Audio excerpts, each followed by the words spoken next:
Hello patrons, thanks for watching. This is a RECAPitation Deep Cut by me, Oni Blackmage.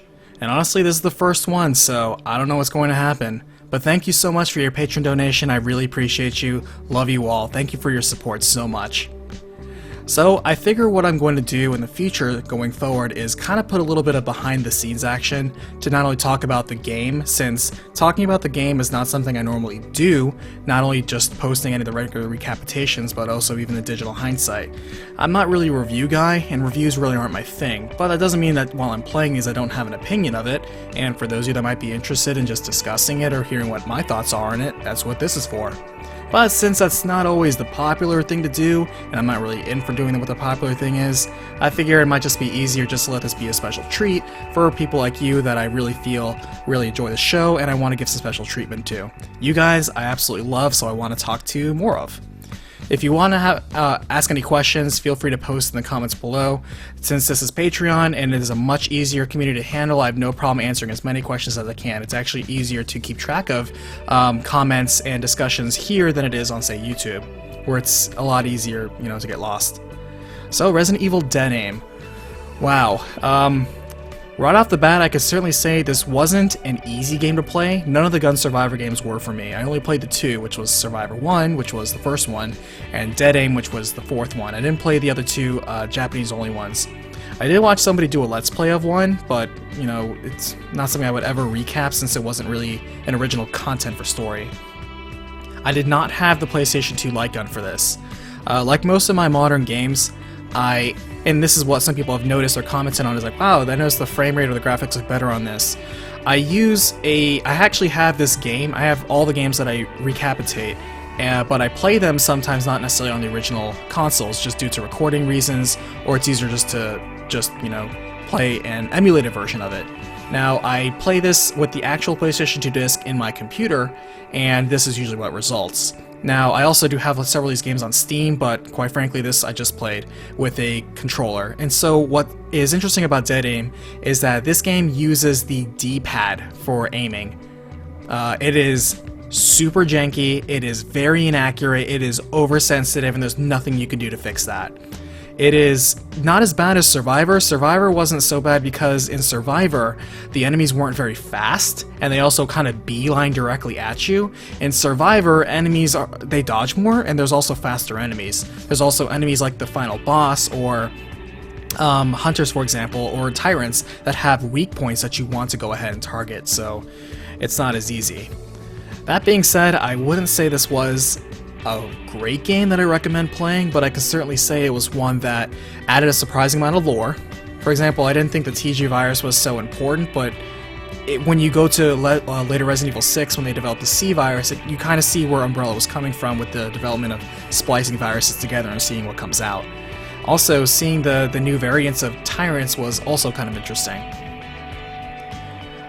This was actually, when you play it, at first I was like, wow, this kind of reminds me of Resident Evil 4 with its third-person action in the independent camera. That was the first thing that you noticed. And you can really tell the way that they changed the camera system from this to the Devil May Cry prototype to Haunting Ground to Resident Evil 4, even though those used predetermined camera angles. You can really see where they were experimenting with new ideas here, and I felt, you know, A for effort, but no real points on execution. The first thing that many people tell you when they play this game, and I'm really glad that this isn't one where I show game audio, the voice acting in this game is not only terrible, no offense to the actors, but the dialogue that you see on the bottom of the subtitles actually doesn't reflect what they're saying. It's like the script of the game is completely different from the script of what they're saying, and it's actually kind of funny to see their mouths move, their voice say something else, and the subtitles say, again, something else, and it's actually kind of laughable. You think the voice acting in the first game is bad? You have not seen anything till you played this one, Dead Aim. Wow. That being said, I kind of feel bad that Bruce isn't given any sort of returning role, because he kind of seems like that gung-ho cowboy that's like, look, I'm hired to take out Umbrella stuff, I'm trained to do this stuff. He's a new face, he's not that bad, and you can kind of tell with his brief interactions with Fong Ling that he's kind of this brash guy and gets the job done and he stays focused on the mission. he may not be as charming on the face as, say, Leon, or as funny or as tough as Chris, but he's on point. Like I said in my way early digital hindsight years ago when I wrote what I'd like in Resident Evil 7, is, hey, I'd like to see Bruce McGivern or Ark Thompson come back, because those two Survivor guys, they both are government agents, they both kind of work either alongside directly or in the same department as Leon, yet we never see them come back, even though they're both obvious veterans. Even in passing, even in Mercenaries, you'd think you'd see them, but it didn't happen. I can say that plot-wise, there wasn't too much here. One thing that kind of disappointed me in Dead Aim, which is something I like in the Resident Evil series, is that there's no puzzles. There was literally no puzzles in almost all of the rooms except for boss fights. You could literally just run past every one of them. It kind of was a letdown, though it made running through this game literally a lot easier. So that's why I was able to get it out so fast. And the fact there wasn't much to talk about.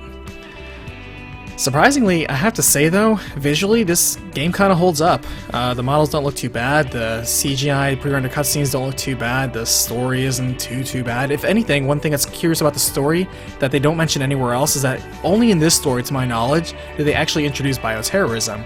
They don't introduce bioterrorism anywhere else, and they even make that point that it's a big controversy in like Revelations and 4 and 5 and 6, but it's here that it actually started with Morpheus. So again, it was a surprisingly important installment in the series, but not one that I necessarily recommend anybody go out of the way to play.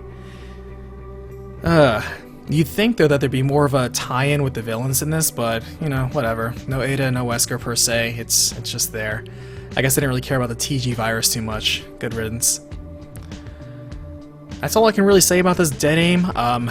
Just it's a brief game with only brief thoughts on it. I kind of want to relate it more. I wanted to like it more. I didn't think it was a bad game, but it really wasn't a good game. So if you get around to playing it, you know, great. If you don't, you're not missing out on anything. So thanks for listening to this Recapitation Deep Cut. I hope you enjoy this. There's more coming. Thank you so much for your subscription patrons. I really appreciate you. I'll see you at the next outbreak. This is Oni Black Mage. I'll see you next time.